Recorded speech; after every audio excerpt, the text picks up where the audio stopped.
MES College Kochi, Mundamberi, near Thoppumadi, Kochi. Contact 0484298067 7902980067.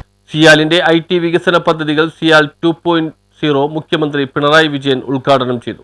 Kochi രാജ്യാന്തര വിമാനത്താവളത്തിൽ സമ്പൂർണ്ണ ഡിജിറ്റൽ വൽക്കരണ പദ്ധതികൾക്ക് തുടക്കമായി. 200 കോടി രൂപ ചെലവിലുള്ള സിയാൽ 2.0 എന്ന IT വികസന പ്രൊജക്ട് സിയാൽ കൺവെൻഷൻ സെന്ററിൽ മുഖ്യമന്ത്രി പിണറായി വിജയൻ ഉദ്ഘാടനം ചെയ്തു. സമ്പൂർണ്ണ ഡിജിറ്റൽ വൽക്കരണത്തിന്റെ ഭാഗമായി യാത്രക്കാർക്ക് കൂടുതൽ സൗകര്യവും സൈബർ സുരക്ഷയിൽ ആധുനികവൽക്കരണവുമാണ് സിയാൽ നടപ്പിലാക്കുന്നത്. ഇതിന്റെ ഭാഗമായി ഡിപ്പാർച്ചർ സുരക്ഷാ പരിശോധനാ പോയിന്റുകളിൽ ഫുൾ ബോഡി സ്കാനറുകൾ ഏർപ്പെടുത്തും. പരീക്ഷണാടിസ്ഥാനത്തിൽ ആഭ്യന്തര രാജ്യാന്തര ടെർമിനലുകളിൽ ഓരോ സ്കാനറുകൾ വീതമാണ് ആദ്യം സ്ഥാപിക്കുക. CISF ഭടന്മാർ മെറ്റൽ ഡിറ്റക്ടർ ഉപയോഗിച്ച് ദേഹപരിശോധന നടത്തുന്നതിന് പകരം യാത്രക്കാർക്ക് scanner കവാടത്തിലൂടെ കടന്നുപോകാനാവും.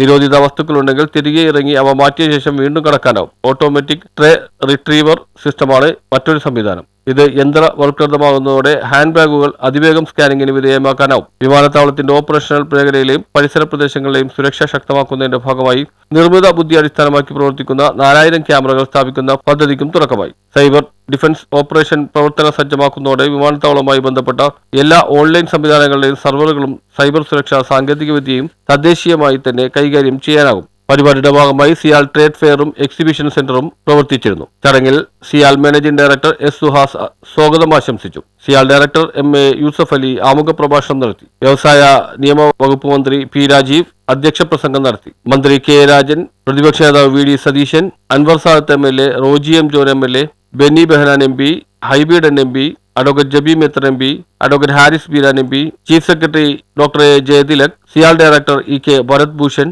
CIAL director Aruna Sundararajan, CIAL director NV. George, CIAL director Varghese Jacob എന്നിവർ സംസാരിച്ചു. CIAL IT and communication general manager S. Santhosh നന്ദി രേഖപ്പെടുത്തി. News bureau, Kochi.